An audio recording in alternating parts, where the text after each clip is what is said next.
Estábamos hablando de Vezot Abrahá, y esta es la bendición. Literalmente, lo que quiere decir la parashá se llama Vezot Abrahá, es la última parashá de la semana. Y esta es la bendición que Moisés le dio al pueblo judío cuando se estaba muriendo. Entonces estamos hablando de la brajá, de lo que es la naturaleza de una verdadera bendición. ¿Qué es lo que es una bendición? Estaba mencionando aquí, importantemente, que una bendición, nosotros pensamos que cuando yo le quiero dar una bendición a alguien, que yo trato de pensar qué es lo que esa persona necesita. Es como dar un regalo, no le voy a dar algo que él ya tiene. Quiero pensar qué es lo que, cómo es lo que dicen, cómo le das un regalo a alguien que tiene todo. ¿Ya? Entonces, tratamos de calcular qué es lo que esa persona necesita para darle una bendición. Pero verdaderamente, Moshe, el profeta más fuerte que ha vivido, que nunca va a haber otro profeta como Moshe, ahora se está muriendo y le está dando al pueblo judío bendiciones. Y también lo vemos cuando Jacob, el patriarca, se está muriendo y le da bendiciones a sus hijos. ¿Y cuál es la naturaleza de esas bendiciones? No le da una bendición que sean algo que ellos no son, sino le da la bendición identificando lo que ellos son. Y esa es la naturaleza de una bendición. En otra palabra, la idea aquí es que uno sea lo que uno es. ¿Por qué? Porque las bendiciones no vienen del patriarca o de Moisés o de Jacob o del rabino o de cualquier otra, o del padre. Las bendiciones no vienen del padre. Las bendiciones vienen de Dios. Dios le da un don de bendición a cada persona. Y el padre, el trabajo del padre que le va a dar una bendición al hijo es identificar cuáles son las bendiciones que Dios ya le dio a este niño y encaminar esa bendición. Y como ejemplo quiero explicar, Rav Soloveitchik estaba explicando, uno de los grandes jajamim del siglo XX, reconociendo que su nieto quería ser mecánico en lugar de ser rabino. Le compró herramientas y le dijo al nieto, aunque nosotros venimos de una línea grande de rabinos, de generación en generación hemos sido rabinos, si a ti te gusta ser mecánico, vuélvete el mejor mecánico que puedes ser y mantente fiel a la Torá y anda en el camino de lo que es tu llamamiento. Entonces muchas veces nosotros queremos verdaderamente no bendecir a nuestros hijos, lo que queremos es dominar a nuestros hijos y encaminarlos a hacer lo que nosotros queremos que ellos sean. Pero de verdad, la bendición que viene aquí es una bendición de identificar cuál es la bendición de cada uno de nuestros hijos y explicarle sacarle a este niño esa bendición y encaminarlo a que sea lo mejor que él puede ser. Nunca se me olvida una de las charlas más ignoradas de...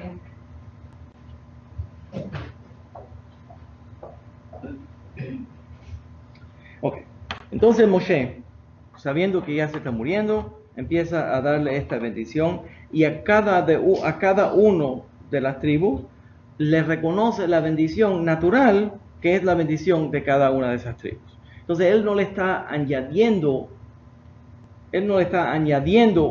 algo que le falta. Lo que él está haciendo es reconociendo lo que ellos ya tienen.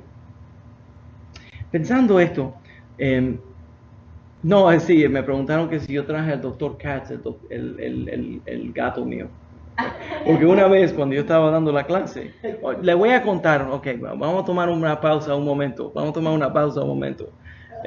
para hablar del Dr. Katz. Pero déjame decirle que una vez yo estaba dando el shiur allá en Nueva York y el gato entró y se subió y se acostó al lado mío a oír el shiur. Entonces ya todos mis estudiantes conocen al gato por ahí. Pero le voy a contar que yo tuve que dejar el gato en Nueva York y estoy aquí en Miami para la fiesta. Y Sandra, mi esposa, me llamó a contarme que el gato salió afuera a cazar durante Rosh Hashanah y regresó con una ardilla. Mató a la ardilla y la estaba tratando de entrar a la casa para ponerla en la cama mía, para regalármela para Rosh Hashanah. Muy amable, ¿verdad que sí? Un regalito de Rosh Hashanah para el rabino, muy amable.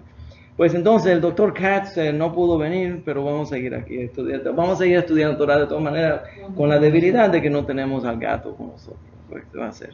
Ok.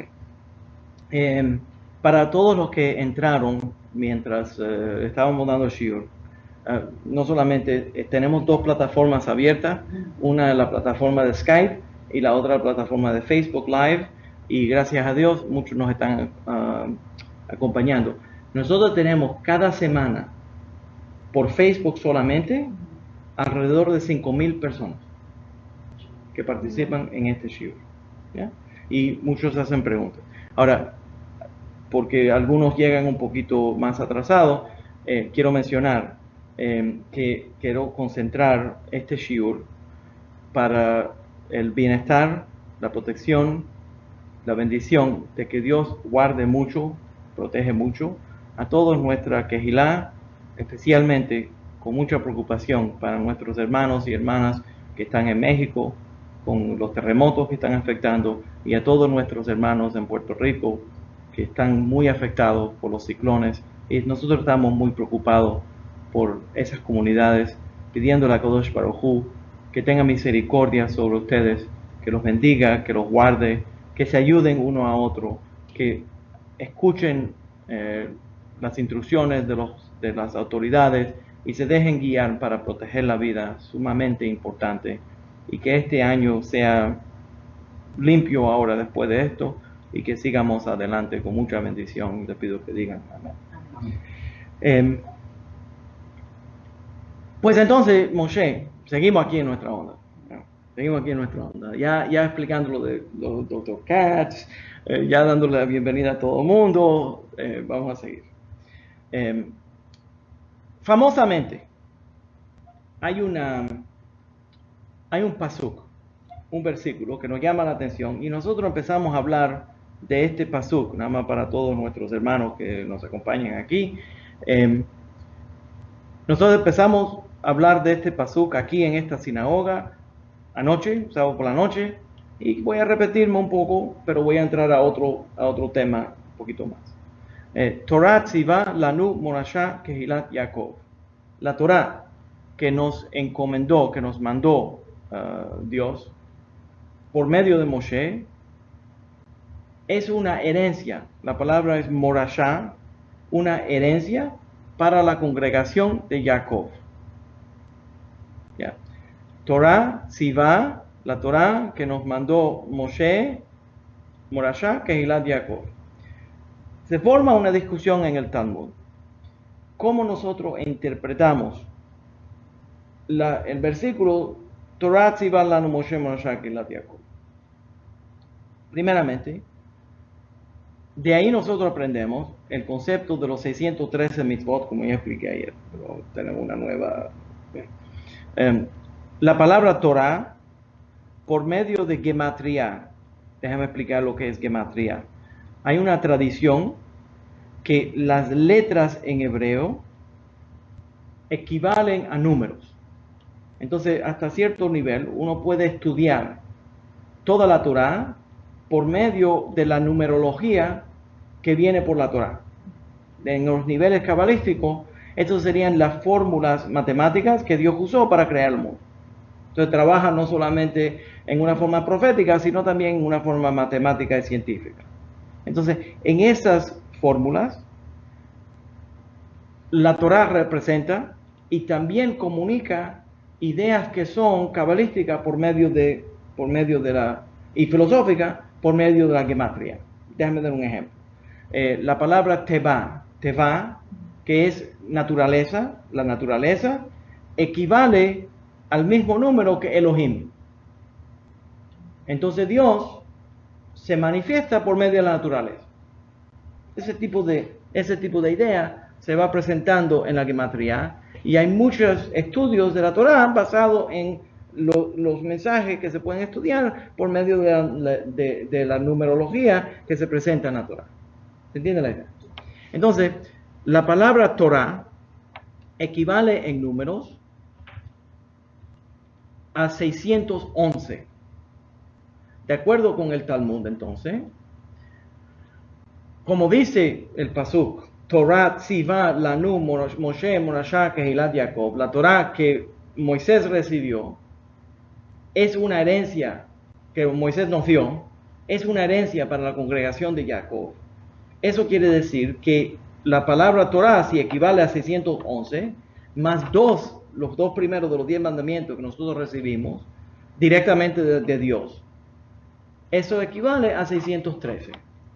De ahí entonces se forma la tradición rabínica de que hay 613 mandamientos en la Torá, pero verdaderamente hay cientos de miles de mandamientos en la Torá, y cada uno de ellos tiene muchos diferentes mandamientos dentro de ellos. Los Jajamim dividen entonces los 613 mitzvot en diferentes categorías, y dependiendo en cuáles son los Jajamim, lo dividen en diferentes formas, pero lo más común es mitzvat hacer y mitzvat lota hacer. Los mitzvot que son hacer y los mitzvot que son no hacer. En otras palabras, guardar Shabbat, mandamiento de guardar Shabbat, y mandamiento de no violar el Shabbat. Mandamiento de darle honor a los padres, y mandamiento de no golpear a un padre. Directamente la Torah. Entonces, al no golpear al padre, no solamente cumples no golpearlo, pero también cumples darle honor al padre. ¿Entienden la idea? Entonces, a veces la Torá, cuando quiere añadirle mucho mérito a un acto, te da múltiples formas de hacer ese mandamiento, directamente mandándote a hacerlo, y también directamente mandándote a no hacerlo. ¿Ya? Entonces también vemos otra idea. También vemos otra idea. Y eso es que a veces uno santifica. Por favor, entre. Hola, bienvenido.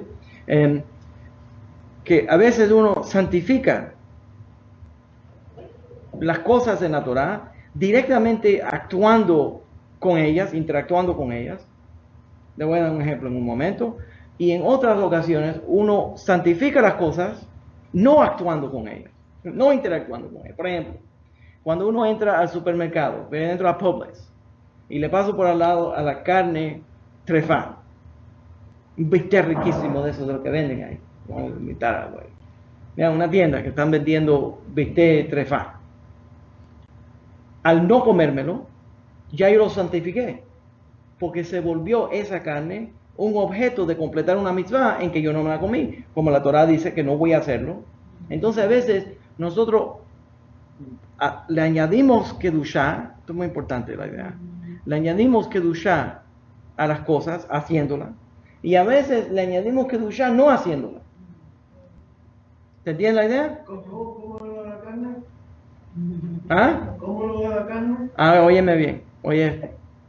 En otras palabras, la carne de puerco, vamos a usar la carne de un lechoncito asado cubano, estamos en la sabuesera, podemos hacer eso, por ejemplo. La caja china donde hacen el... Okay. La carne de puerco no es kasher. ¿Me oíste? ¿Verdad? Todos estamos de acuerdo. La carne de puerco no es kasher. La carne que es kasher, que sí fue matada en una forma kasher y que viene de un animal kasher, entonces, al yo comérmela, estoy haciendo una mitzvah de guardar kasher. Pero con la carne de puerco, la forma que la carne de puerco se volvió un objeto de mitzvah es cuando yo no me la comí. En otras palabras, esa carne de puerco, ahora que yo no me la comí, se vuelve también un objeto de mitzvah porque yo no violé el mandamiento. Entonces nosotros estamos santificando el mundo en algunas ocasiones, interactuando con el mundo, y en otras ocasiones al no interactuar con ese producto. pero igualmente se vuelve un objeto de mitzvah. ¿Se entiende la idea? Y por lo tanto se santifica. Claro que sí, porque cuando algo se vuelve un objeto de mitzvah, le sale la kedusha, La kedusha. porque se volvió un objeto de hacer una mitzvah. A veces directamente actuando y a veces directamente no actuando con él. ¿Ya? Tratando de concentrarme aquí en el Torah Tziva Lanu Moshe Monashah Keilat Yaakov, en la Torah que Moisés recibió. Entonces el número 611 a veces se divide entre la mitzvah de hacer y la mitzvah de no hacer. Al hacer esa mitzvah, uno está completando, y a veces al no hacer esa mitzvah. ¿Está entendiendo lo que estoy diciendo aquí? Ok. Entonces, otra forma de dividir los mitzvot serían mitzvot que son ben Adam le Javeró y ben Adam le Makom. Entre una mitzvah entre yo y Dios, y una mitzvah entre yo y otros seres humanos. ¿Se entiende la idea? La palabra. Nosotros tenemos mitzvot que Dios nos manda hacer cosas en relación a Él, y otro mitzvot que Dios nos manda hacer mitzvot entre uno y el otro ser humano. No maltratar al otro ser humano, no engañarlo, no hacer negocio, ser honesto, ese tipo de... amarlo, etcétera, ese tipo de situación. Eso es interacción entre un ser humano y el otro ser humano, y el otro tenemos mitzvot que son entre nosotros y Dios. ¿Está entendiendo lo que estoy diciendo? Okay. Entonces hay muchas diferentes formas de dividir los mitzvot. El Rambam divide los mitzvot en 3 categorías. Uno de ellos, Hukim, que son mitzvot que uno no entiende, que son más allá de la lógica. Por ejemplo, el shatnez, no ponerse ropa de hilo, de lino y de lana juntos. Ese tipo de mitzvah. Otro tipo de mitzvah dice que es mishpat, que son ideas que el ser humano podría desarrollar él mismo. No robar, ese tipo de ley que tiene lógica. Y entonces dice que hay otros mitzvot que son eduyot, que son testimonios de mitzvot que conectan que expresan el pacto especial entre el pueblo judío y Dios. Por ejemplo, la mitzvah de Sukkah. Cuando nosotros nos sentamos en la Sukkah, estamos dando un testimonio que Dios cuidó al pueblo judío mientras estaba viajando en el desierto. ¿Ven la idea? Entonces cada uno de ellos da diferentes tipos de mitzvot. ¿Ya? Ok, mira. El punto es que de verdad la Torah no tiene 613 mitzvot. De verdad la Torah tiene cientos de miles de mitzvot. Pero para poder entender, captar algún número de mitzvot, simbólicamente decimos 613. Y eso viene del pasuk de Torah Tziva Lanu Moshe Monashah Keilat Yaakov. Ahora, quiero entrar a un tema que está relacionado simplemente para aclarar un poco más. Esto viene de mi experiencia con los talmidim que me escriben, que desafortunadamente se confunden con este tema, y tengo que aclararlo. ¿Ya? El pueblo judío va al monte Sinaí, y nosotros sabemos, especialmente estamos hablando de esto, 611 la palabra Torah, pero 2 de ellos lo recibieron directamente de Dios. Ahora, ¿qué ocurrió cuando oímos la palabra de Dios directamente? Todo el pueblo judío oye la palabra de Dios directamente de Dios. Hay muchísimos midrashiot que dicen que los judíos se murieron instantáneamente enseguida que oyeron la palabra de Dios. Enseguida que oyeron la voz de Dios, todo el mundo se murió. Y hubo una resurrección de los muertos en que Dios retornó todas las almas a sus cuerpos, dice el Midrash, que Dios retornó todas las almas a sus cuerpos. ¿Por qué se murieron? Porque oír la voz de Dios directamente les llamó tanto el espíritu que no sabían cómo vivir en sus cuerpos, cómo estar en sus cuerpos y sentir tanta santidad. Ok, interesante. Es una idea midráshica. Pero lo que nos interesa en este tema es que el pueblo judío le dice a Moshe, está directamente en la Biblia, el pueblo judío le dice a Moshe, recibe tú la Torá y dárnosla. Pero nosotros no tenemos la capacidad para recibir la Torá directamente. Moshe recibe la Torá y nos da la Torá a nosotros. ¿Correcto? Ok. Cuando entonces yo hablo de idolatría y el problema de la idolatría, se confunden algunos de los talmidim míos y me escriben, bueno, Moshe es un intermediario y los profetas eran intermediarios. Entonces, si puedes tener un intermediario, como la Biblia nos explica, la Torá nos dice, que hay profetas que sirvieron como intermediarios y sabemos que Moshe sirvió como un intermediario. ¿Cómo me vas a decir a mí que no puedes tener ningún intermediario entre tú y Dios?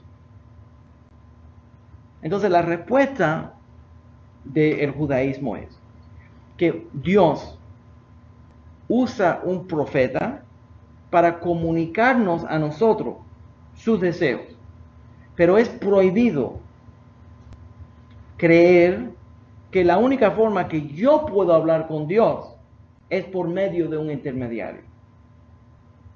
En otras palabras, puede haber un intermediario, alguien que recibió un mensaje de Dios, que me va a dar a mí el mensaje de Dios. Y sabemos que eso es lo que la Torá dice, que Moshe es un intermediario que nos está trayendo la Torá. Pero creer que yo no puedo hablar con Dios sino por medio de un intermediario, eso sería absolutamente prohibido. Ahora, ¿cómo yo sé eso? ¿Lo saqué del codo derecho? No, yo no lo saqué del codo derecho. El segundo de los 10 mandamientos dice, no tendrás ningunos dioses antes de mí. ¿Qué quiere decir antes de mí? Quiere decir para llegar a mí. En otras palabras, si usas algún intermediario para llegar a mí, sería una violación del segundo de los 10 mandamientos. Entonces, los judíos nunca llaman a la operadora, nosotros llamamos directamente. Y no necesitamos a alguien que sirva como un intermediario. Entonces, cuando alguien dice, para llegar al Padre tienes que pasar por Juancito, Juancito es un ídolo. Porque nosotros no necesitamos esa intervención. Yo no necesito un santo que ponga una palabra para mí, o un tzadik o un rabino que ponga una palabra para mí. Yo no necesito que un rabino, ustedes no necesitan, pedirle al rabino Viñas que haga algún tipo de intercesión. Yo puedo unirme en oración, pero yo no puedo servir como un intermediario en oración. Ojalá que se pueda entender eso. ¿Bien? Entonces, Dios habla con el pueblo judío por medio de profetas, por medio de mensajeros, pero es absolutamente prohibido creer que la única manera de llegar a Dios es por medio de algún intermediario. Hay personas que acostumbran, yo lo he oído, personas que dicen a su madre o a su padre que murió, le pide a su madre o a su padre que ore por ellos. No, eso no es correcto. La forma de orar es decirle a Dios, yo necesito o tengo este problema, y al igual que cuidaste a mi madre y a mi padre, o bendeciste a mi madre y a mi padre, ellos me han inspirado a vivir una vida correcta, ayúdame a acercarme a ti. Pero nunca se dice que la forma de llegar a Dios es por medio de la madre o por medio del padre. Eso es otra realidad, eso es Shinto, la religión Shinto, que va a las tumbas de los difuntos de ellos a orar ahí en la tumba de los difuntos. Esa no es la forma. ¿Ya? Creer que un rabino vivo o muerto puede sacarlo a uno del infierno sería absolutamente prohibido. Creer que la única forma de recibir algún tipo de ayuda del cielo sería la intervención de un tzadik, de un rabino, vivo o muerto, es absolutamente prohibido. Absolutamente prohibido. Entonces, una vez me escribió una señora por Facebook y me pidió que haga una oración para la familia de ella. Le dije, absolutamente, yo me voy a unir. Yo no puedo hacer esa oración solo, pero me uno con usted para orar. Entonces me dijo, pues entonces no. ¿Está bien? Puede ser. Claro que oré de todas maneras por ella, pero me da lástima que no pueda entender que no hay una intervención de esa manera. Para que se pueda entender. Sí, hay personas. Mira, dice, muchos haredí realizan. Ay, se me perdón. Muchos realizan sus plegarias por medio de algunos rabinos como Rebbe. ¿Eso es correcto o caen en idolatría? No es correcto. Sería correcto. Déjame explicar cómo ir a la tumba del Rebbe. Pues, yo vivo en Nueva York. ¿Ya? Bueno, vivía en Nueva York. La tumba del Lubavitcher Rebbe queda a 25 minutos de la casa mía. Ir a la tumba del Rebbe y creer que el Rebbe, orar allí, que de alguna manera eso va a traerte la respuesta de Dios y que ese lugar es un problema de idolatría. Déjame dar un ejemplo. Yo fui a una casa Chabad, de un rabino Chabad. Yo no puedo decirle ni rabino, pero era un líder religioso de Chabad. Y tenía ahí una foto de Rebbe, enorme, más grande que la vida. Y tiene un letrero que decía Mashiach ahí. Está bien, es que es Mashiach. Entonces le dije, ¿cómo tú puedes orar delante de esa foto ahí? Entonces me dice, cada vez que él oraba delante de esa foto y pedía cualquier cosa, él lo recibía. Y me dijo, aún, me dice, cuando el Rebbe estaba vivo, cuando él pedía algo, el Rebbe se lo daba. Entonces yo le dije, eso es idolatría, eso es avodah zarah. Pero hay otra forma, hay una forma kasher de ir a la tumba del Rebbe. Déjame explicar. Por ejemplo, uno va a la tumba de los padres de uno y voy a explicar, Raúl, en un momento esa pregunta. Aguántala un momento. Uno ir a la tumba de sus padres y orar ahí en la tumba de sus padres. Así que el primer golpe decimos, ok, espérate, fui a la tumba de mi madre o de mi padre a orar, puede pasar que eso es idolatría, pero verdaderamente no es idolatría. Si la persona dice, la memoria de mi madre o la memoria de mi padre me inspira a orarle más fuerte a Dios. Ahí no tiene idolatría. Una palabra, el ejemplo que hizo mi madre en su vida, o el ejemplo que hizo mi padre en su vida, me inspira a mí a acercarme a Dios. Entonces, por ejemplo, nosotros estamos haciendo la midá. Eloheinu, Elohei Abotenu, Elohei Abraham, Elohei Isaac, Elohei Jacob.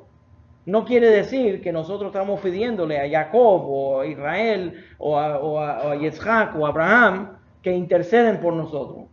Sino verdaderamente lo que estamos haciendo es recordando su memoria, tomando inspiración de su memoria para acercarnos a Dios. Eso es permitido.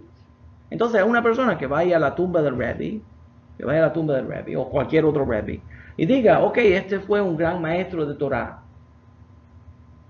y me inspira su memoria, y por esa razón voy a orar, no hizo nada más. Pero cuando cree que el Rebbe va a servir como un intermediario de oración, eso sería prohibido. ¿Se entiende? Hay una diferencia que no es tan sutil. No es tan sutil. Ahora, creer que un Rebbe te va a sacar del infierno es absolutamente prohibido. Es absolutamente prohibido. ¿Ya? Bueno, todo este largo discurso, de verdad fue para poder llegar a cómo se puede interpretar entonces, verdaderamente, este asunto de que Moshe recibe la Torá y nosotros oímos recibimos dos mandamientos, los dos primeros dos mandamientos, directamente de Dios. Y le pedimos a Moshe que él los reciba a él para dárnoslos a nosotros. Y aclarando simplemente la idea de que no sirve como un intermediario entre nosotros y Dios, sino que Él está sirviendo como un intermediario entre Dios y nosotros. ¿Se entiende la diferencia? ¿Sí o no? Sí. Más o menos. Okay. Él intercede entre nosotros, no nosotros le pedimos a Moisés que interceda por nosotros. Exactamente. Ok. La palabra morashá. ¿Cómo se puede interpretar la palabra morashá? Dice, Torah tziva lanu Moshe morashá kehilat Yaakov. La Torah que Moisés recibió, que nos encaminó, que nos dio Moisés, es una herencia. Morashá quiere decir una herencia o un legado o un tipo de patrimonio que Moshe le dio a la congregación de Jacob. Muchas diferentes formas de entender esto. ¿Yeah? Primero, la forma que el Baal HaTurim, que era Rav Yaakov ben Asher, que vivía en Toledo, 1269 al 1340. Creo que dice el Baal HaTurim, que es el escritor, el hijo del Rosh, que escribió el Arba HaTurim, las 4 columnas de las piedras del Hoshen, y usó eso como el código de ley. Escribió un libro que se llamaba el Arba HaTurim. ¿Cómo lo explica? Dice él que una morashá es un legado o un patrimonio que uno recibe de sus antepasados, pero lo recibes, pero lo heredas, pero tienes que cuidarlo tú. Una palabra, recibiste este legado, pero le tienes que añadir tú al legado y lo tienes que cuidar tú. En otra palabra, si recibes este legado y no lo cuidas, entonces no lo mereces, entonces lo pierdes. Interesante, ¿verdad? Entonces dice él que en cada generación uno recibe, el pueblo judío recibe este legado, este patrimonio del pueblo judío, que lo va recibiendo porque es descendiente de la casa de Jacob, pero tiene que cuidarlo y tiene que mantenerlo vivo en cada generación. Ahora, añado aquí que el mencionar la casa de Jacob, Kehilat Jacob, la congregación de Jacob, y mencionar a Moshe, la Torah que Moisés recibió, hace una alusión a uno de los temas del judaísmo sumamente importantes. Y esos son que el judaísmo verdaderamente son dos temas. Uno es que el ser judío es porque uno nació de la casa de Jacob. Pero hay otro elemento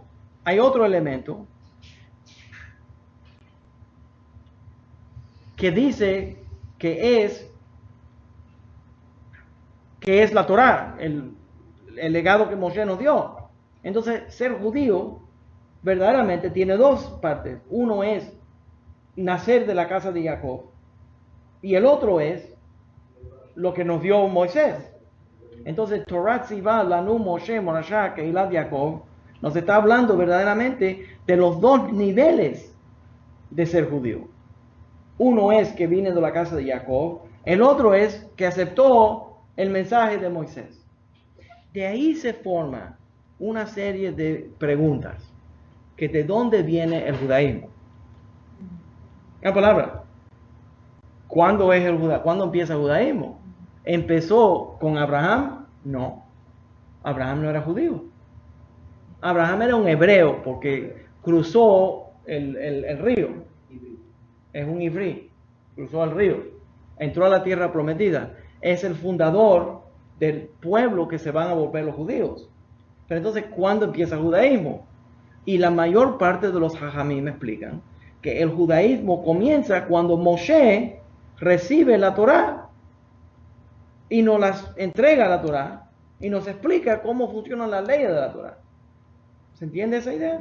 ¿Sabe lo que eso quiere decir? ¿Por qué es tan importante? La razón que lo menciono es que lo que ocurrió fue que existe un pueblo que son descendientes de la casa de Jacob, pero cuando estábamos en el monte Sinaí, el pueblo entero se convierte al judaísmo. Entonces todos los judíos son convertidos al judaísmo. ¿Y cómo lo sabemos? ¿Cómo lo sabemos? Porque cuando el pueblo judío llegamos al monte Sinaí, le dice Dios, prepárense para recibir la Torá.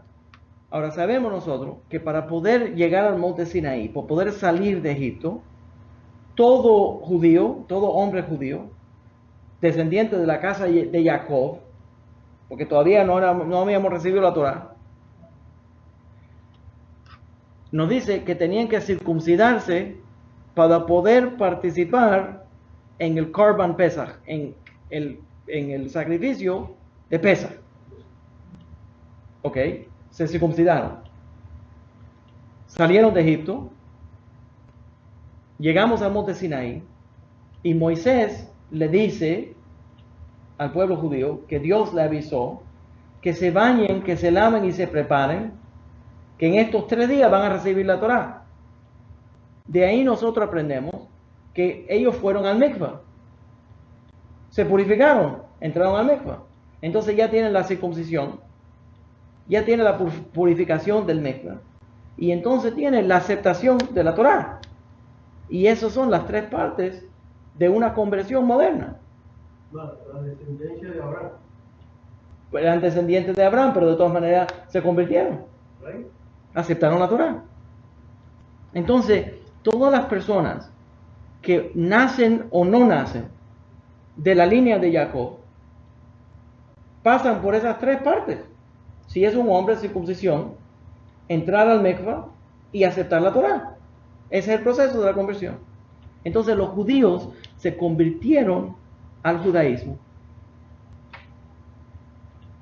por medio de la Torá que Moisés recibió. ¿Y quiénes son esas personas que se convirtieron al judaísmo por medio de la Torá que recibió? Los descendientes de la casa de Jacob. ¿Se está entendiendo lo que es el pasuk? ¿Ya? Ok.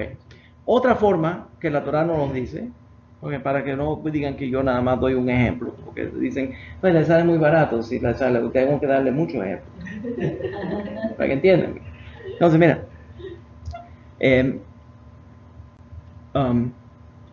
Ele toldot Yitzhak ben Abraham, estas son las generaciones de Yitzhak, el hijo de Abraham. Abraham engendró a Yitzhak. Está en Génesis.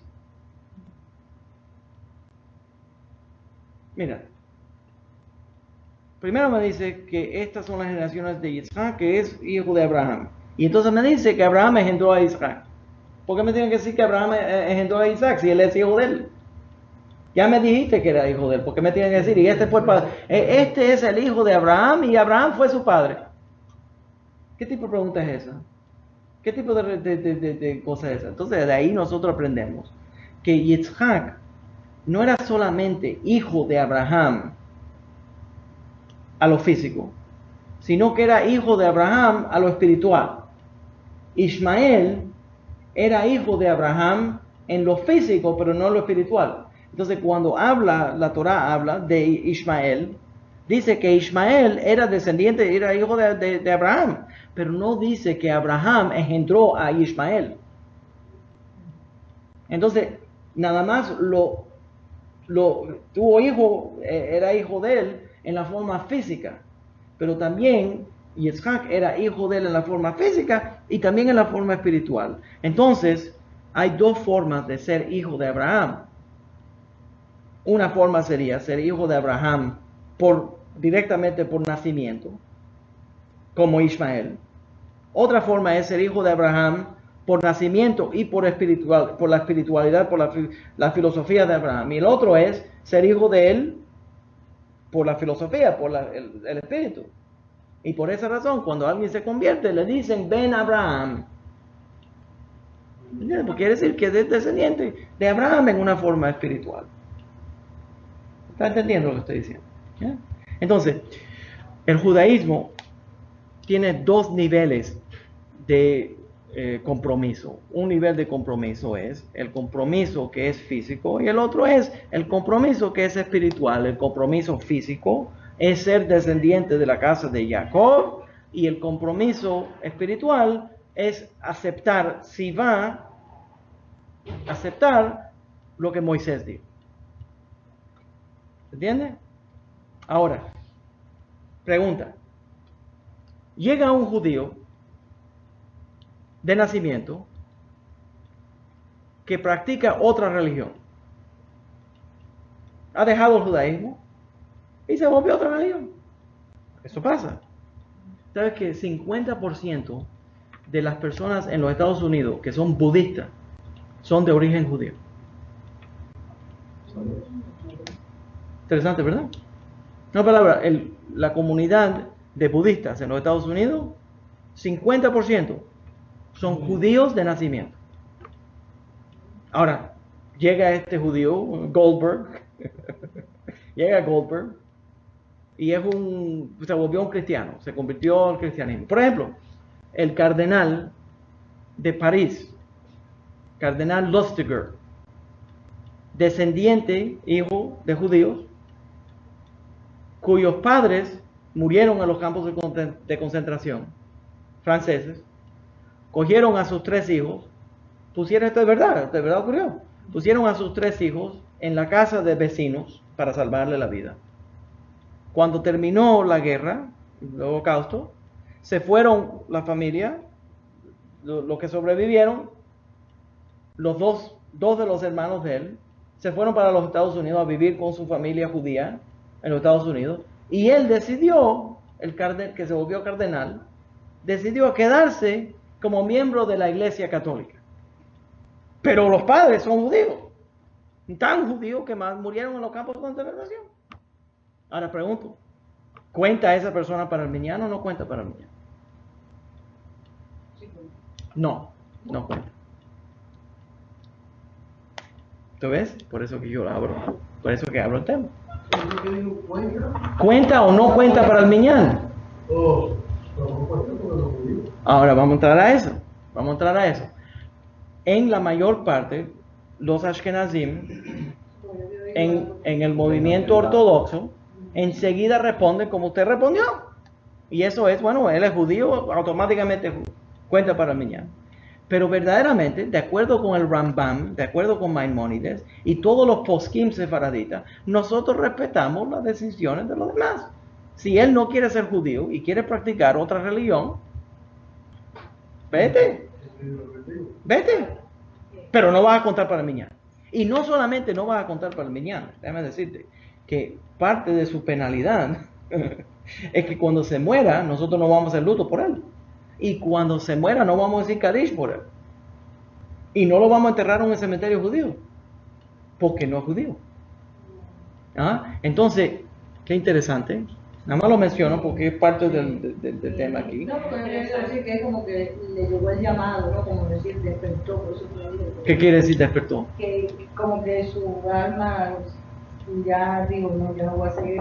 Vaya, como que encontró el llamado de que Hachén es uno y único, ¿sabes? Como que va a regresar al judaísmo. No, óyeme, un momento, esto es importante. Él puede hacer teshuvá, pero hasta que haga teshuvá, él no cuenta para mañana, él no es judío. De acuerdo con el Rambam,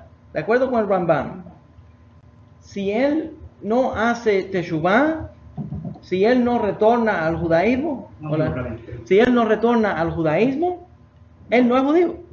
No cuenta para el minyan. Óyeme, es sumamente importante. Él no cuenta para el minyan, no puede ser enterrado en un cementerio judío y no se le puede hacer luto. Adicionalmente, ningún judío se puede casar con él o con ella. ¿Se entiende? Es prohibido. Y entonces un judío Él prácticamente rechaza el judaísmo. Él prefirió quedarse con la familia esa y siguió creciendo ahí. Lo que él aprendió fue la doctrina de esa familia. Su hermano vino para acá. él escogió quedarse ahí y escogió promover el catolicismo, se volvió cardenal. Se volvió cardenal de la Iglesia Católica. Entonces no es solamente que cree en eso, pero se volvió un soldado de la cruz, se volvió un soldado de la Iglesia. No va a decir a mí que esa persona va a contar para el mañana. Más bien, Y de acuerdo, nació judío y se volvió idólatra, ¿no? se volvió, pero no es judío. No es judío. No cuenta para Hay mañana. muchos judíos que se han metido a otras religiones, pero es para esconderse. No, es otro tema.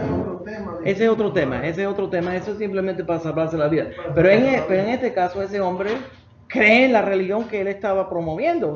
Se dedicó la vida entera a eso. Entonces no me puedes decir a mí que ese hombre es judío.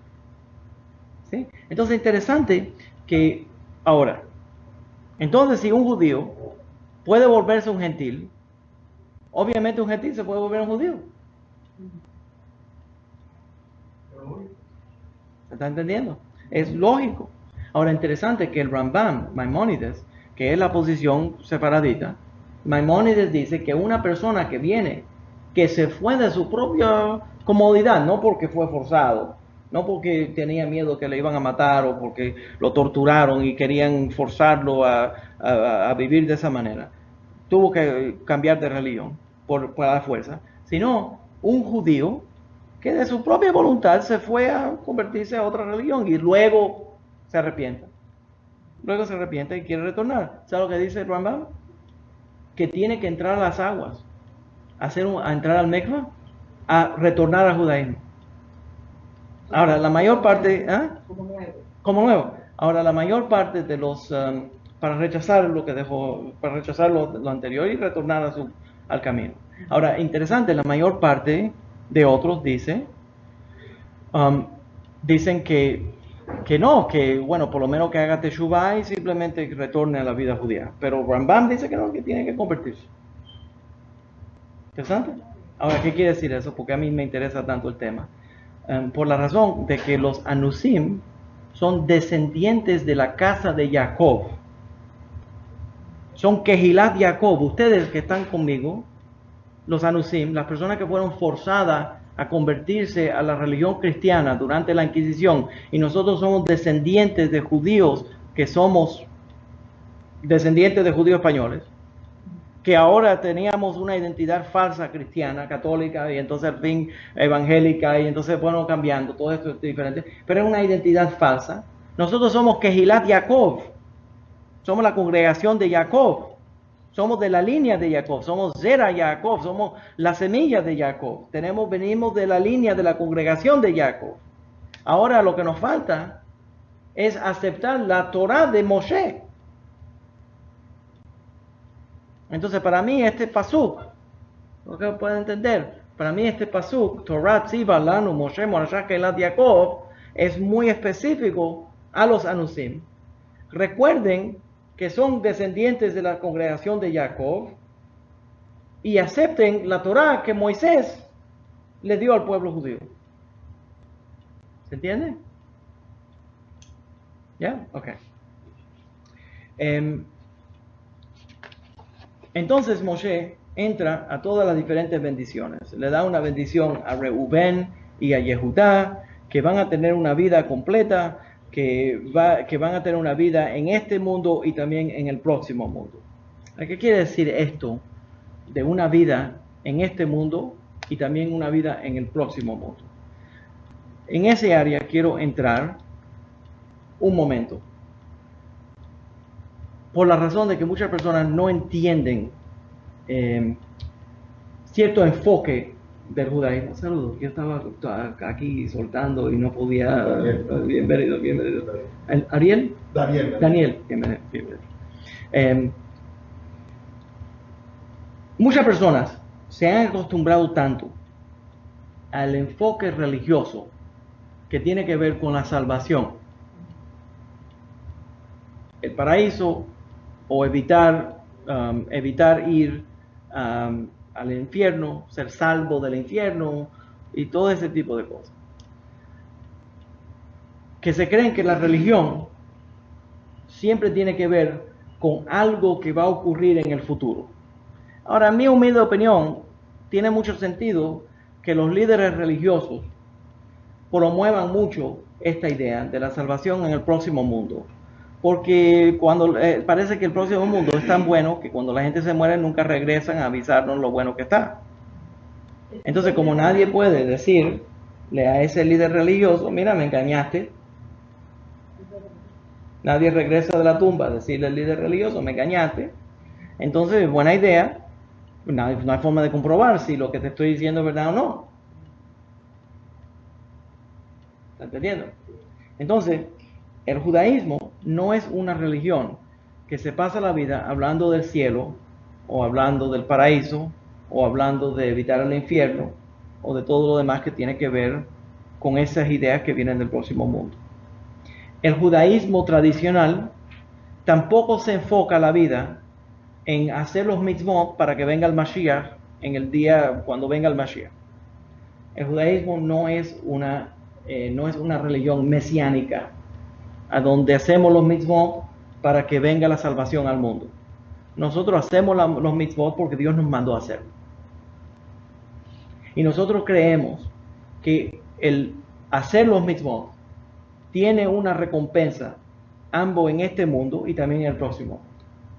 Pero nunca decimos que los mitzvot nada más lo va a recibir la recompensa en el otro mundo. Nosotros decimos que no.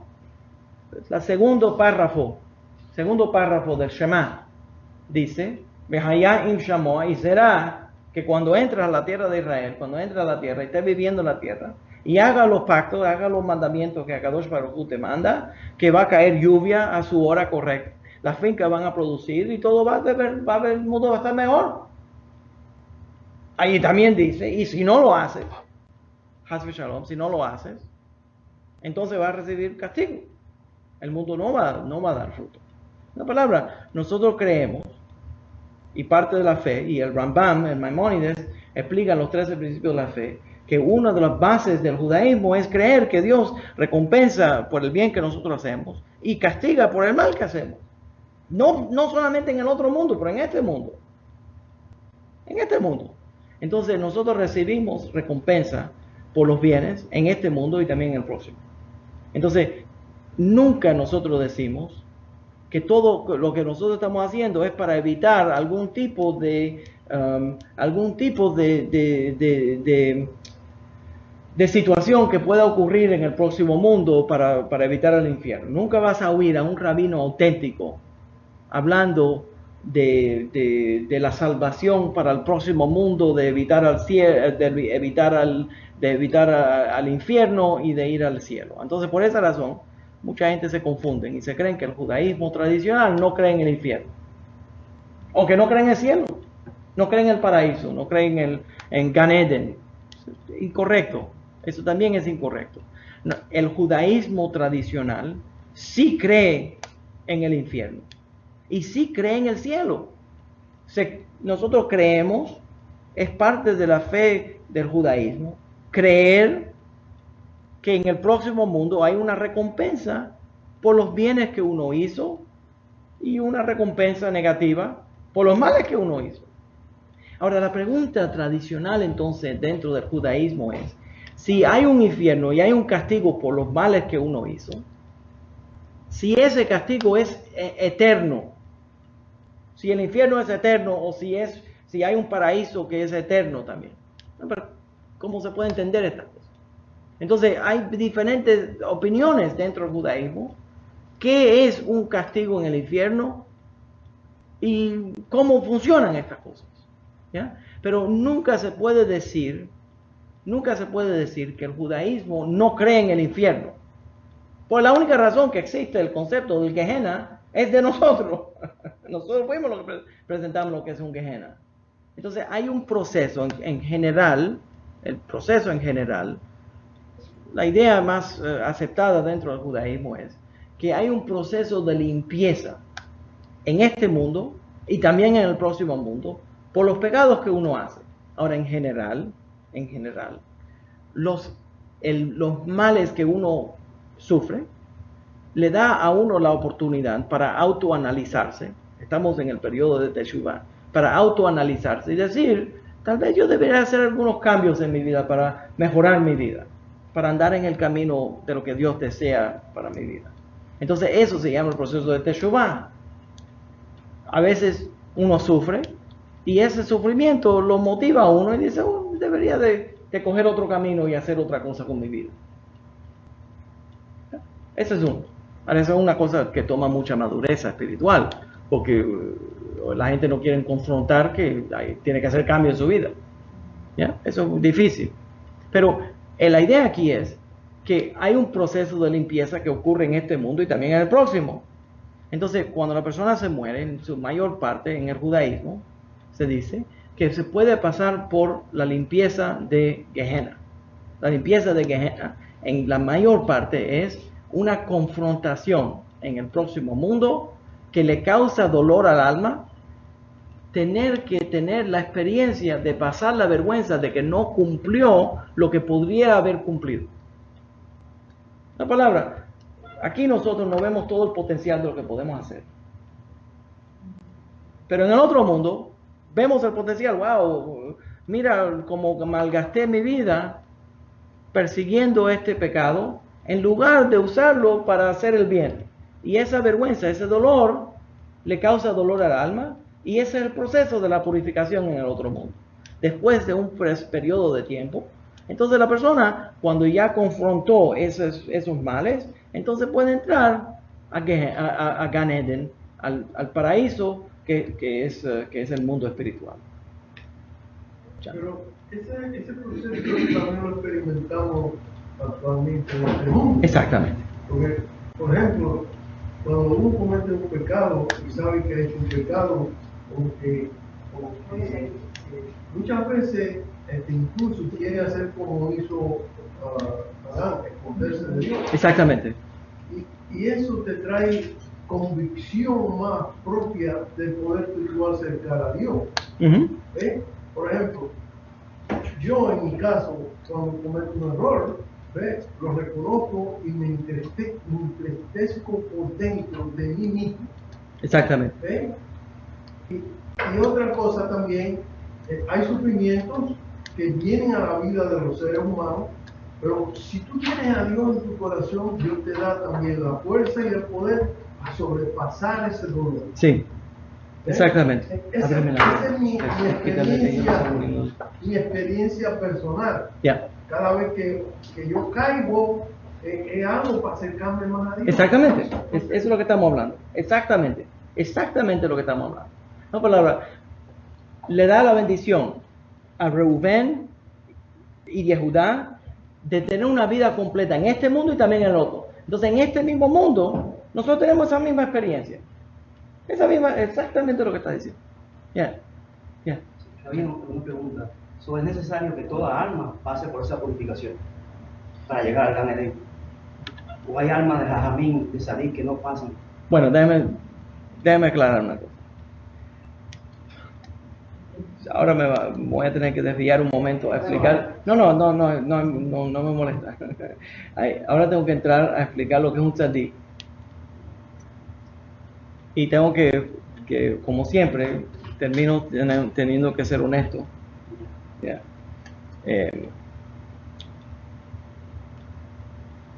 Se está vendiendo una religión hasídica que se parece mucho al judaísmo por la red. Esa religión hasídica presenta como si los rabinos y los tzadikim, ellos usan la palabra tzadikim, andan en una categoría diferente que el resto de los judíos o el resto de los seres humanos en el planeta. Eso es absolutamente erróneo, absolutamente erróneo. Podría decir que existen más fuentes en la ley judía para decir que el castigo a los rabinos es más fuerte que al resto de las personas, no más liviano. ¿Está entendiendo lo que estoy diciendo? ¿Por qué? Porque si yo me voy a presentar como un representante de la Torá, mi comportamiento tiene que ser aún más fuerte. Entonces, si las personas confían en mí para decirle la verdad y yo les digo mentira, o lo hago sentir mal, porque me han dado tanto poder, más aún le duele cuando yo lo hago sentir mal.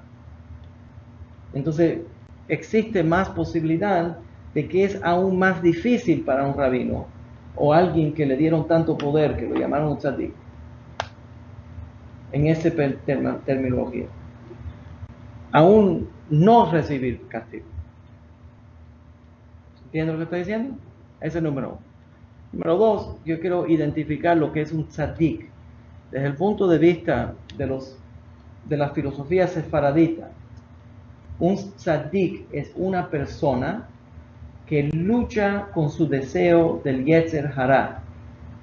No es una persona que no tiene Yetzer Hara, como nos venden por la red. Y voy a explicar por qué en un momento. Un tzadik es una persona que tiene un Yetzer Hara muy fuerte, un deseo del mal muy fuerte, pero lucha con él. A veces le vence y a veces no le vence. Y cuando no le vence, es lo suficientemente honesto para decir lo que usted dijo. Me siento mal con ese mal que yo hice. Me siento que me decepcioné yo mismo al potencial que yo podía tener. Y hace teshuvah y dice, voy a dar un cambio. Eso es un tzadik. Ahora, añado aquí que cuando a mí me dicen a mí que un tzadik nació sin Yetzer Hara, o que no tiene Yetzer Hara, que entonces ninguno de los mitzvot que hizo ese tzadik tienen ningún valor. Porque si no le quedó más remedio que hacer el bien, porque no tiene deseo de hacer el mal, entonces el bien que hizo no tiene ningún valor. Entonces no es ningún tzadik ese. Es simplemente un robot.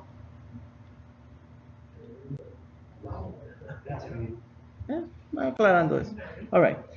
El punto lo que quería concentrarme aquí es la idea de que esa bendición es la bendición que viene en este mundo y también en el próximo mundo, que nosotros sí creemos en este mundo y el próximo mundo, pero la concentración del judaísmo nunca ha sido salvar a una persona del infierno. O sea, nadie se pasa la vida en eso. Entonces cuando la gente dice que si eres salvo, ¿qué quiere decir que si eres salvo? Lo más cercano que el judaísmo llega a esa cosa de que ser salvo sería una persona, el ser salvo desde el punto de vista, déjame decirlo de esa manera, el ser salvo desde el punto de vista del judaísmo es crear una relación con Dios, sentir la presencia divina en su caminar diario. Eso es ser salvo. Nosotros no nos pasamos la vida tratando de salvar almas. Me escriben que el rabino está salvando. Yo no tengo interés en salvar almas. Yo lo que tengo interés es ayudar a las personas a estudiar Torah y usar esa Torah para pegarse a Dios. Yo no voy a salvar almas. Eso es un concepto cristiano. ¿Entiendes? Nosotros no tenemos esa preocupación de esa manera. Voy a concentrarme un momento. También tenemos la idea, bueno, vamos a decirlo de esta manera, de Leví, la bendición para Leví. Y Moshe le dice a la tribu de Leví que van a ser bendecidos por su servicio en el Bet HaMikdash, y también bendición para ellos porque no participaron en el Het HaEgel, en el pecado del becerro de oro. Ahora, en este caso, empieza ahora otro tema que quiero aclarar aquí. Primeramente, oiga la bendición que Moshe le da. Una bendición, van a ser bendecidos porque van a participar en el servicio del Bet HaMikdash. Y van a ser bendecidos porque no participaron en el Het HaEgel. Óyelo bien, entonces recibió una bendición por el pasado, porque no participaron en el Het HaEgel, y recibieron una bendición por el futuro, porque van a participar en el Bet HaMikdash. Entonces tiene una doble bendición, la bendición del pasado y la bendición del futuro. ¿Y cuándo se la está dando? En el presente, en ese momento. Entonces, las bendiciones en general deberían de ser basadas en el pasado, causando que va a haber un futuro. Al igual que Dios bendijo a Abraham, Isaac y Jacob, que nos bendiga a nosotros también. Entonces, al igual que en el pasado hizo este milagro, que haga milagros para nosotros hoy en día.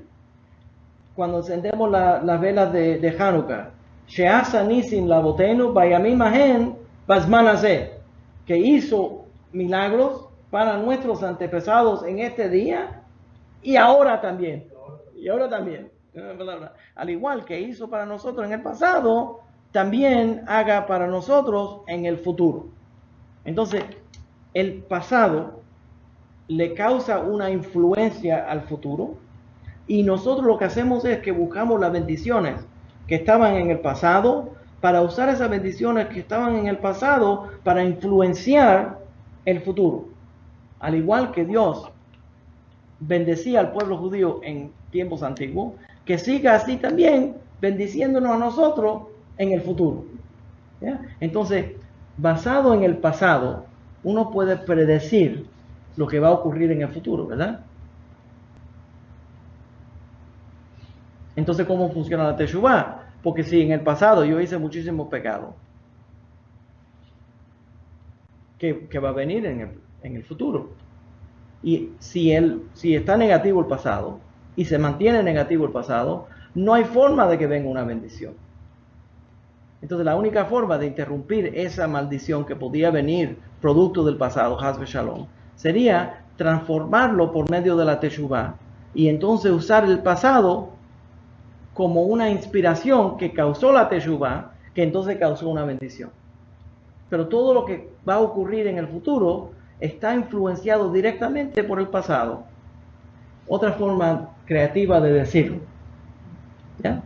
Cuando nosotros escribimos en el Parashat Beshalach el cántico del mar, cuando el pueblo judío está fuera del mar y el mar se cerró, empieza a cantar. Ese canto. Entonces, la forma que los sofrim lo escribimos tiene mucho aire, mucho espacio en el medio y se va separando en columnas como si fueran ladrillos. Algunos dicen que lo que los sofrim estamos escribiendo es para que parezca la marea del mar. Se va viendo así espacios. Otros dicen que es como ladrillos. Oigan esta idea, que es como ladrillos. Entonces tiene el ladrillo y el del medio, entonces los otros dos y entonces el del medio y se van creando como una escalera de ladrillos, todos uno arriba del otro. De ahí nosotros aprendemos que las bendiciones vienen como ladrillos. En otras palabras, para poder recibir una bendición, uno tiene que crear una plataforma para poder causar que venga la bendición. Bueno, la bendición no viene así de sin ton ni son. Uno tiene que crear una manera para que la bendición se pueda manifestar. Entonces, alguien recibe, yo fui bendecido. No, tú fuiste bendecido porque hiciste todo el trabajo que que trajo esa bendición. Tú tienes que crear la plataforma para crear esa bendición. Tú le pides a Dios que te dé algo, que te ayude con un problema. Tú tienes que permitirle la manera, por ejemplo, una sanación. Tienes que ir al doctor para recibir esa sanación. Entonces, una cosa está basada en la otra. Entonces, cuando uno va creando un pasado positivo, entonces puede crear un futuro positivo. Pero si tienes un pasado negativo y no haces nada para interrumpir ese pasado negativo, no puedes recibir la bendición. Es tan simple. ¿Entiendes lo que estoy? Todo esto está dentro de la Parashat Shavua. ¿Entiendes la idea? ¿Ya? Ok. Entonces, todo esto está relacionado. Leví recibe la bendición de ser maestro. Me siento como de decir, espérate un momento, oigan este. Reubén, Yehudá, Shimón y Yehudá. Suena como Walter Mercado, ¿no?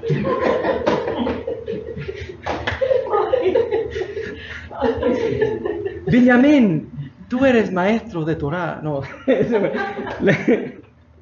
¿verdad que suena como Walter Mercado? Leví recibe la bendición de ser maestro de Torah. Benjamín, amado, dice Yedid Hashem, amado de Hashem. Rashi explica que la razón que puso a Leví y a Benjamín juntos, porque no lo está poniendo en orden de nacimiento, porque Benjamín nace último, pero lo pone al lado de Leví.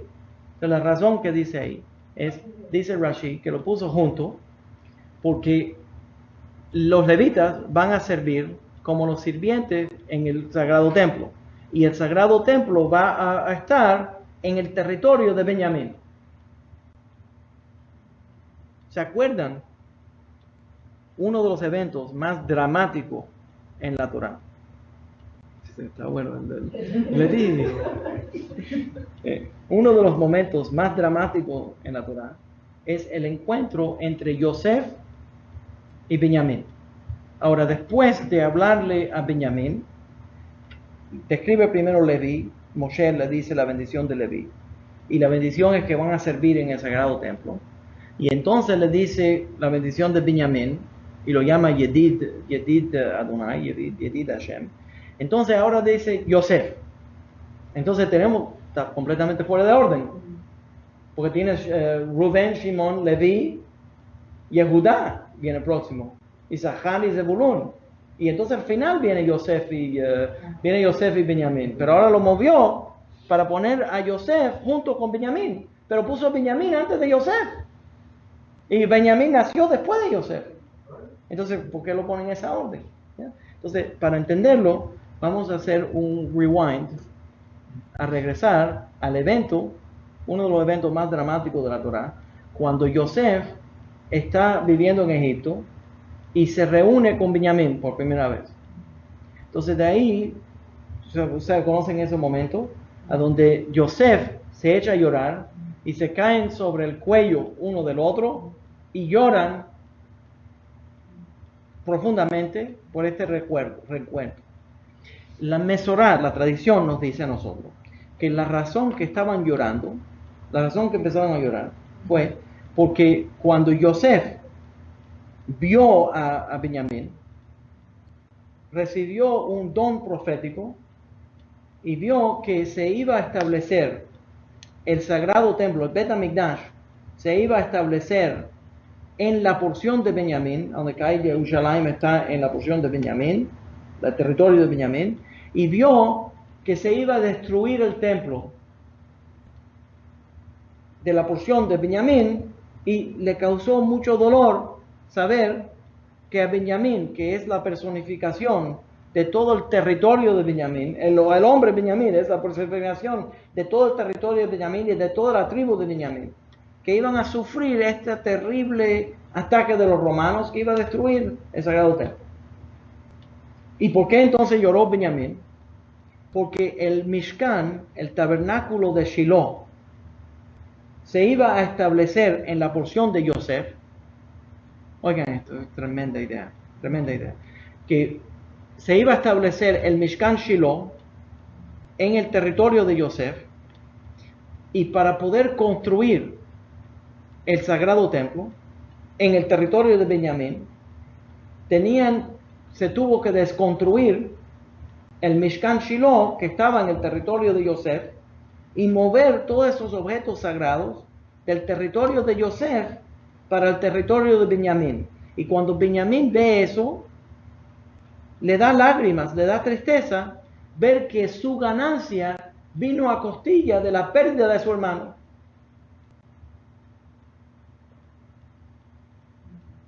Y por eso lloran. Y en la vida real también a él le sucedió, porque cuando cogieron preso a Yosef y se lo llevaron, entonces Benjamín fue el que todos los hermanos lo cuidaron. Exacto. En todo el tiempo. Bueno, de verdad que el padre lo cuidó, pero, Sí, pero se entiende. Vaya, que no le hicieron lo mismo que le hicieron a ellos. Exacto. Interesante, ¿verdad? Entonces, esta idea de que mucha gente dice, bueno, el beneficio mío es más grande que la pérdida que le ocurrió al otro. Pero verdaderamente, la pérdida que le ocurrió al otro, aunque fue un beneficio para mí, es un problema. Entonces aquí se ve el amor entre Leví, Benjamín y Yosef. de ahí nosotros aprendemos otro concepto. Y eso es que para poder recibir bendición, la forma de recibir bendición y tener bendición en una familia es crear unión en esa familia. Si no hay unión en esa familia, no hay forma de recibir la otra bendición. Mucha gente se cree que las bendiciones que una bendición es cuando yo recibo algo sin consideración de que la bendición que tal vez yo estoy recibiendo es una pérdida para otra persona. Entonces, una verdadera bendición, la razón que lo menciono aquí, es que una verdadera bendición es que recibí una bendición sin quitarle al otro. ¿Ya? Entonces, todo esto es la orden que Moshe, el profeta, está usando para conectarnos a estas ideas. Okay, próximo. Le da una bendición a Isahar y a Zebulún. Ahora, este es otro tema muy... sí, él se iba de Cuba, no sé si lo conocen. Un judío que está en el aeropuerto de La Habana y se está yendo de Cuba. Entonces, los reporteros de Cuba van y le preguntan, ¿por qué usted se va para Israel? ¿Por qué usted se va para Israel? Entonces le dice, no, yo quiero estar en Israel, pues le da miedo decir la verdad. Entonces le preguntan, ¿y a usted no le gusta los hospitales en Cuba? Le dice, no, yo no me puedo quejar. ¿Y la comida? No me puedo quejar. ¿Y la educación? Dice, no me puedo quejar. Entonces dice, ¿entonces por qué usted se va? Porque no me puedo quejar. Entonces, por eso que se va. Al judío le gusta quejarse. Okay. Bueno, entonces, este es otro tema que se ve muy comúnmente en la red. Y voy a decirlo un poquito fuerte. Es decir, le da la bendición a Isahar y Zebulún que sean socios. Isahar, negociante, Isahar, estudiante de Torah, y Zebulún, negociante, que tenga mucho éxito. Entonces de ahí sale un midrash que dice que uno trabajaba y el otro estudiaba Torah. Entonces cuando el que tenía mucho éxito trabajaba y producía dinero y le daba dinero al estudiante de Torah, entonces los dos recibían mérito por el estudio de Torah, porque uno ayudaba a apoyar al otro, a la otra tribu, a estudiar Torah. Y eso se ha vuelto muy popular en el movimiento por la red, con la idea de promoverle a la gente que manden dinero a los yeshivot para que los rabinos puedan estudiar Torah. La idea aquí es que al apoyar a una casa de estudio, uno recibe mérito por los estudios que se están haciendo en esa casa. Ahora, tiene razón, tiene mérito en que uno no puede estudiar todo el tiempo. Pero si uno le va a dar apoyo a alguien que está preparando, que está estudiando, que está promoviendo estudio de Torah, uno recibe mérito también. Pero también hay que tener mucho cuidado en que eso se puede manipular para entonces encaminar que algunos nunca trabajen y todo lo que hagan es estudiar, y entonces el otro se rompe el lomo estudiando para producir, y entonces le vamos a dar mérito en el otro mundo porque él produjo para mantener esa yeshiva. Hay que tener un poquito de balance entre todos y es importante darse fuerza uno al otro. ¿Se está entendiendo? Ok, bueno. Entonces le da esa bendición. Gad le da la bendición que es le reconoce que es el primer territorio que fue conquistado de la tierra de Israel y probablemente el lugar a donde fue enterrado Moisés, en ese territorio de Gad. Dan lo compara a un león. Naftalí, que es bendecido, que está contento, satisfecho con todo lo que recibe. O sea, la más alta bendición, que es esa bendición.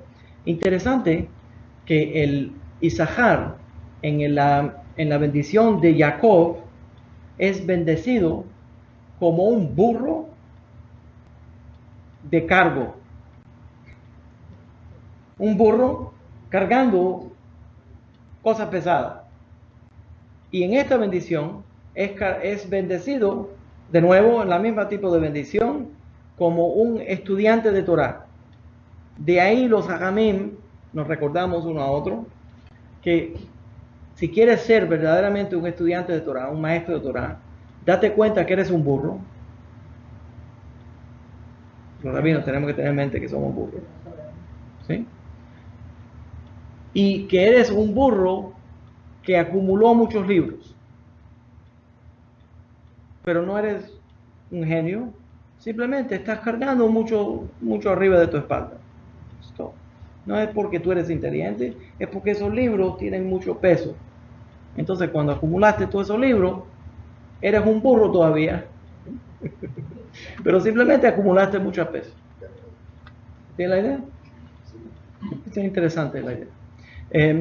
Asher, que tenga muchos números, mucha prosperidad y que sea muy numeroso.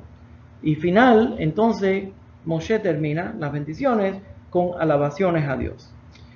También entonces nos dice que una de las bendiciones que recibe todo el pueblo de Israel es que el Dios de Israel nos acompaña en la batalla. El Dios de Israel nos acompaña en la batalla y nos va a ayudar en la batalla. Nos dice que Moshe subió al monte y allí murió y que vivió 120 años. Murió a los 120 años, murió en el mismo día que nació, murió en su cumpleaños. Quiero mencionar que el día de la muerte de Moshe es el 7 de Adar. Se calcula que es el 7 de Adar. Interesantemente, el 7 de Adar se vuelve tradicionalmente un día de fiesta para todas las personas que trabajan en la Hebra Kadishah, Hebra Emet, que es el grupo de personas que hace los entierros o las preparaciones de los difuntos para ser enterrados. Que lavan los cadáveres, los visten y hacen las oraciones para enterrar a esa persona cuando alguien se muere. ¿Por qué se hace la celebración en Zayin Adar? Porque en ese día los que enterraban normalmente no trabajaron. Moisés no fue enterrado por ellos, Dios los enterró. Interesante que hay una Mishnah en Pirkei Avot que dice que en las tinieblas antes de Shabbat, en el sexto día, que iba a empezar el séptimo día, Dios creó ciertas cosas milagrosas, y una de las cosas milagrosas que Dios creó, ahí mismo antes de Shabbat, en el sexto día de la creación, antes de que empezó el séptimo día, la fosa a donde Moshe iba a ser enterrado.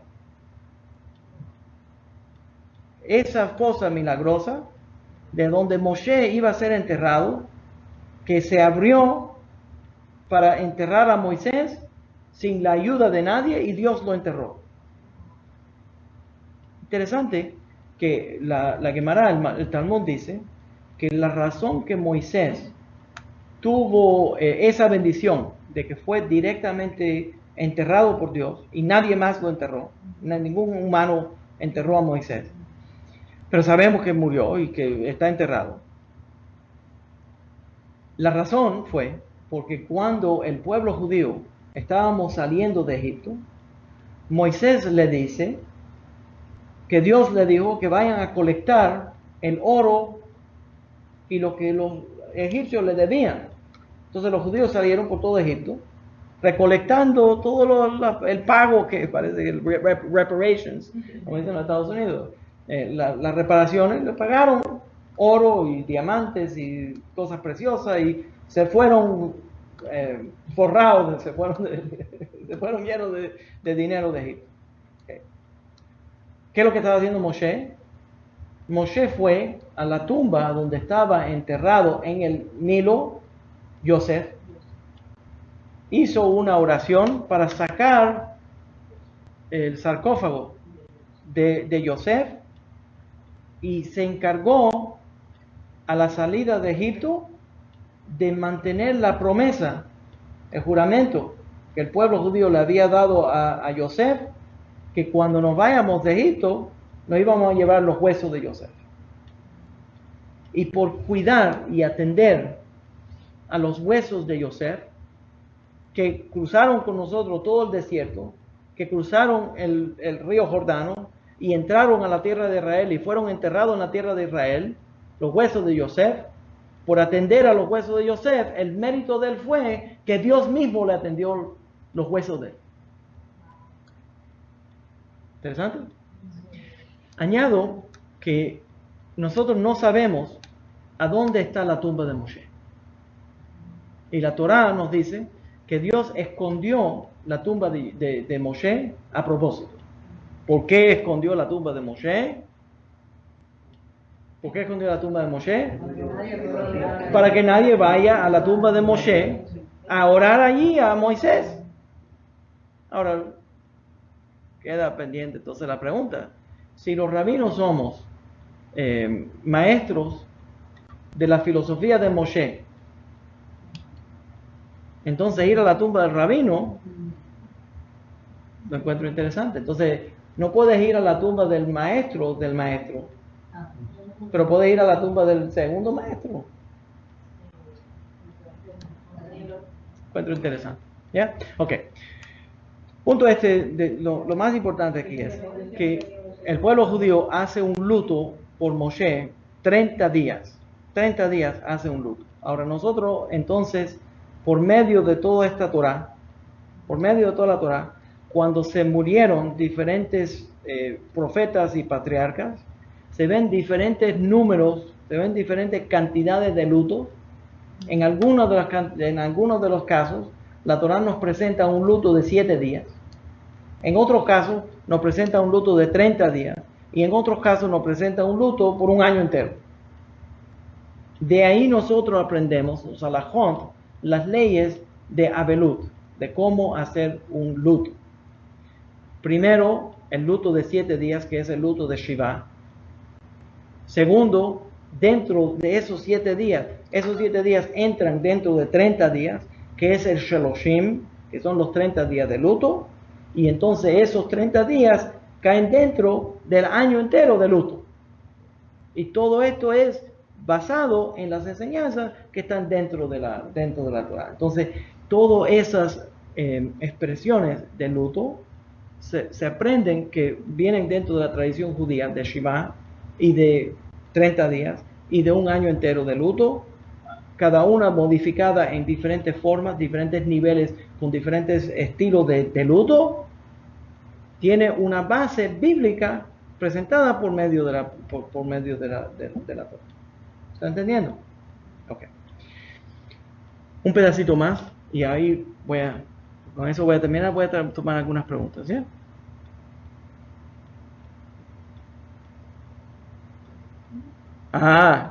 Sí, pues déjame explicarte, Miriam. Yo estoy leyendo aquí, mira lo que dice en la opinión, y siempre sale esto cuando nosotros tenemos un grupo en vivo, pero las personas que vienen en vivo tienen que tener alguna recompensa por venir en vivo.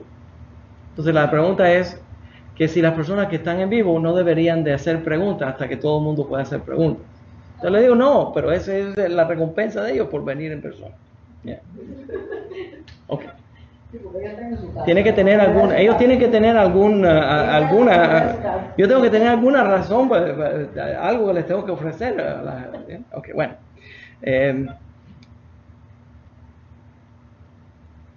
Toda esta bendición que Moshe termina con esta bendición expresa el amor entre Dios y el pueblo judío. Este amor que crece dentro del pueblo judío con Dios es mutuo. La palabra Dios le expresa al pueblo judío cuánto lo ama. La forma midrashica que se presenta también en el Talmud, Rav Nachman Bar Yitzchak hace la pregunta: ¿qué es lo que parecen los tefilines de Dios? ¿Saben lo que son los tefilines? las filacterias que nos ponemos para orar todos los días menos Shabbat y Yom Tov. Entonces, en los tefilín dicen, entre los pesukim que se escriben en los tefilín, dice, Shema Israel, Adonai Eloheinu, Adonai Echad. Oye Israel, Adonai es nuestro Dios, Adonai Echad, Adonai es uno. Entonces dice que al igual que el judío se pone tefilín, y cuando nos ponemos los tefilines, cuando nos ponemos en los dedos, decimos, Verashti chli leolam, Verashti betzedek u'mishpat, Verá Hashem. Como si estuviéramos casando con Dios. Una boda con Dios. Entonces, el Midrash dice, que viene verdaderamente de una tosefta, dice que cuando nosotros nos ponemos tefilines para expresarle amor a Dios, que Dios también se pone tefilín. Dice, al igual que ustedes me aman a mí, yo también los amo a ustedes. Entonces, que me la pregunta, Nachman Bar Yitzhak dice, ¿qué es lo que dicen entonces los tefilines de Dios? Dicen, Mi que amcha Israel, goy echad ba'aretz. ¿Quién es? Como Israel, una nación única en la tierra. Entonces, los judíos le decimos a Dios, Shema Israel, Adonai Eloheinu, Adonai Echad. Y seguimos con Beahavta et Adonai Elohecha, Bechol levavecha, Bechol nefshecha, Bechol meodeja, y amarás a Dios con todo tu corazón y con todas tus pertenencias, etc. Entonces, Dios le responde al pueblo judío, Mi que amcha Israel, goy echad ba'aretz. Entonces, de ahí nosotros hay otra idea, y esa es que al expresarle amor a Dios, enseguida que uno le expresa amor a Dios, Dios le responde con amor a uno. Entonces, el judío no toma nunca la posición pasiva en su expresión de amor a Dios, sino lo que nosotros hacemos es que nosotros actuamos y hacemos la primera movida en dirección a Dios. Y entonces Dios nos responde y seguimos. Y entonces el baile del progreso es un acercamiento que yo le hago a Dios y Dios se acerca a mí. Pero cuando alguien dice, yo nada más voy a hacer algo cuando yo me sienta llamado a hacerlo, entonces te puedes pasar la vida esperando a ese llamamiento porque estás viviendo una vida pasiva. En lugar de eso, sería mejor tomar y volverse proactivo y hacer la primera movida para acercarnos nosotros a Dios. La forma de expresar el amor a Dios es siguiendo sus mandamientos. Y la otra es penando para tener una unión con Él. Una palabra, la mayor de las personas no entienden que lo más que uno lo desee, como le dicen, que el mejor ingrediente en la comida es el hambre. La hace saber mejor. Entonces, si tiene hambre, la comida sabe mejor. Entonces, si no tienes hambre de Dios, si no estás buscando de Dios, si no sientes que algo te falta de Dios, entonces no sientes el llamamiento a acercarte. Entonces lo que estoy tratando de decir aquí es que en lugar de esperar para uno recibir el llamamiento, que uno debería de buscar el llamamiento. Hacer la iniciativa. ¿Quién es Abraham? Abraham es el amigo de Dios, como dice, es el amigo de Él. Pero ¿por qué es tan amigo de Él? La razón es porque no es porque Dios fue a buscar a Abraham, fue porque Abraham fue a buscar a Dios. Entonces, si uno desea recibir una bendición del cielo, para poder recibir una bendición, uno tiene que ser una bendición. Y por esa razón, me concentré tanto en el principio del Shiur, hablando de lo que es una bendición. Una bendición no es algo que es extraño o que nosotros carecemos de esa cosa, sino una bendición es lo que ya nosotros tenemos adentro de nosotros. Ya lo tenemos adentro de nosotros, esa bendición. Y ahora estamos conscientes de la bendición. al estar consciente de la bendición que nosotros tenemos, lo podemos disfrutar más. Es como, mira, alguien te da una bolsa, así pienso yo, una bolsa de galletas y te vas comiendo las galletas y no te das cuenta que ya te comiste el auto y regresas, pero si yo me hubiera dado cuenta que esa era la última, lo hubiera disfrutado más. ¿Me entiendes? En palabras, ya sabiendo que esa es la última, entonces ya esa me la como con más cuidado, tú sabes, más saborea, porque esa es la última que quedó. Entonces, si tomas conciencia de la bendición que uno tiene, entonces eres más bendecido. Entonces eso es lo que Moshe está haciendo con el pueblo judío. Le está diciendo, tome a corazón que todo el pueblo judío está bendecido. Y eso me conecta a una Mishnah que, bueno, es la Mishnah favorita, que está en Pirkei Avot, a donde Rabbi Akiva dice que la bendición no es solamente la bendición de haber sido creado a la imagen de Dios, sino que Dios amó tanto al ser humano que lo creó a su semejanza y le avisó que lo creó a su semejanza.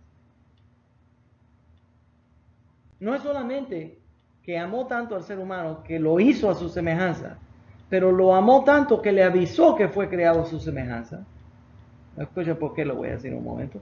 Y amó tanto al pueblo judío que le dio la Torá, y no solamente le dio la Torá, le dijo la importancia de haberle dado la Torá. En otras palabras, al decir que nosotros fuimos creados al ser en la imagen del ser divino, no solamente nos avisa que fuimos creados a la imagen del ser divino, pero nos avisa de la importancia de ser creados a la imagen del ser humano. Y de esa manera nosotros sabemos que si el sumo artista plástico del mundo me creó a mí, yo debo de ser una obra de arte fabulosa. Porque si fui creado así por el Todopoderoso, con todos mis fallos y todas mis bendiciones, yo debo ser tremenda obra de arte, al igualmente todos nosotros. Entonces, al decirnos eso, nos está dando una bendición para que nosotros seamos conscientes de lo que ya nosotros tenemos. ¿Quieres tener una bendición? Permite que las bendiciones que Dios ya te dio sean una bendición para ti. ¿Ya? ¿Se entiende lo que estoy diciendo? Ahora añado aquí el peligro que mucha gente se pasa en la vida tratando de encontrar una bendición allá lejos y dicen, cuando yo tenga tal cosa, yo voy a estar alegre o voy a estar satisfecho. Y llega esa cosa y todavía no estamos satisfechos. Entonces la cambiamos, que cuando los niños salgan de la casa y crezcan y entonces se muden de la casa, entonces yo voy a estar contento. Entonces se mudan de la casa los niños, se casaron y no estamos contentos. Bueno, cuando tengan nietos, entonces voy a estar contento. Tenemos nietos y todavía no estamos contentos. Entonces cuando compre ese carro y cuando compre esa casa o cuando haga, voy a estar contento. Y entonces no estamos contentos. Y seguimos cambiando las fechas de cuando nosotros vamos a estar contentos. Pero verdaderamente, tal vez la bendición que Moshe nos está tratando de enseñar no es que algo tiene que ocurrir en el futuro para que nosotros estemos bendecidos, para que estemos contentos, sino simplemente sabiendo que Dios nos acompaña en todos nuestros caminos y sabiendo que ya Dios nos bendijo con las bendiciones que tiene naturalmente para nosotros, ya es razón para estar contentos. Veshamu et shimi el Bnei Israel, va'ani avarechem. Veshamu et shimi el Bnei Israel, va'ani avarechem. Y pon mi nombre sobre Israel y yo los bendeciré. ¿Qué quiere decir eso? Que cuando el pueblo de Israel oye la bendición y sabe que Dios está con él, automáticamente sabe que tiene bendición. Ok, vamos a tomar algunos. luz de Israel.